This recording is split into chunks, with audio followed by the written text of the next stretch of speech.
नमस्ते मेरे भाइयों। देखिए, हम इस वीडियो में आपको बता रहे हैं पीएचडी का फुल फॉर्म।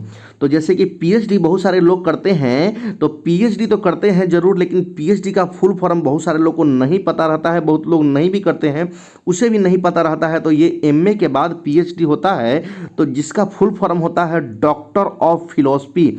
इसे हिंदी में कहते हैं विद्या वाचस्पति कहलाता है। तो डॉक्टर ऑफ फिलोसफी का हिंदी भी आप समझ चुके हैं, पीएचडी का हिंदी भी आप जान चुके हैं। तो पीएचडी का अगर कोई फुल फॉर्म आपसे पूछ दे तो डॉक्टर ऑफ फिलोसफी बताएंगे, डॉक्टर ऑफ फिलोसफी। अब होता है पीजी। तो पीजी को फुल फॉर्म कहते हैं पोस्ट ग्रेजुएट, इसी को एमए भी कहा जाता है। एमए का मतलब हो गया पीजी, तो पीजी का मतलब क्या हो गया, पोस्ट ग्रेजुएट।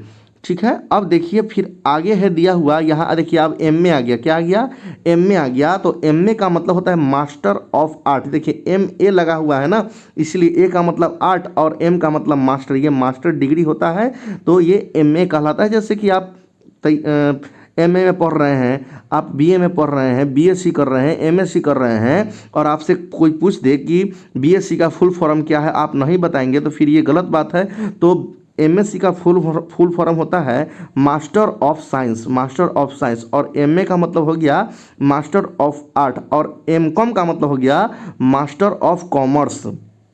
अब देखिए यहाँ पर बीकॉम है, क्या है, बीकॉम। तो बीकॉम लग गया, तो बी का मतलब होता है बैचलर, बी का मतलब बैचलर, कॉम तो इसका मतलब हो गया कॉमर्स। इसका क्या मतलब हो गया, कॉमर्स। मतलब आप कॉमर्स लेके जब बीए करते हैं तो उसे कहते हैं बीकॉम, क्या कहते हैं, बीकॉम। तो बैचलर ऑफ कॉमर्स कहलाता है।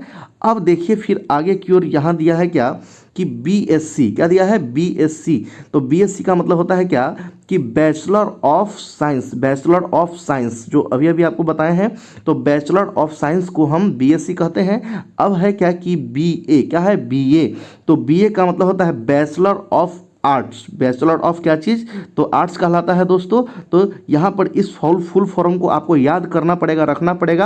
अगर आप बीए कर रहे हैं, बीएससी कर रहे हैं, बीकॉम कर रहे हैं, तो कोई पूछ दे तो आप वहाँ पर शर्मिंदगी महसूस न हो, इसलिए अगर आपको याद रहेगा तो आप तुरंत ये जवाब दे सकते हैं बीएससी के बारे में, बीए के बारे में और बीकॉम के बारे में, फिर एमए के बारे में, फिर एमकॉम के बारे में, फिर एमएससी के बारे में, और पीएचडी के भी बारे में हम आपको बता ही दिए कि इसका भी फुल फॉर्म क्या होता है।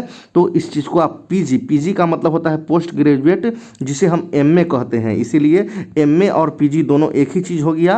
एमए और पीजी, एमए का मतलब पीजी में सारा चीज़ का बोध हो जाता है, एमए, एमएससी, एमकॉम, ये सब चीज़ का बोध हो जाता है, जिसे हम पीजी कहते हैं। और यही का दूसरा पार्ट हो गया एमए, एमकॉम और एमए, एमएससी कहलाता है।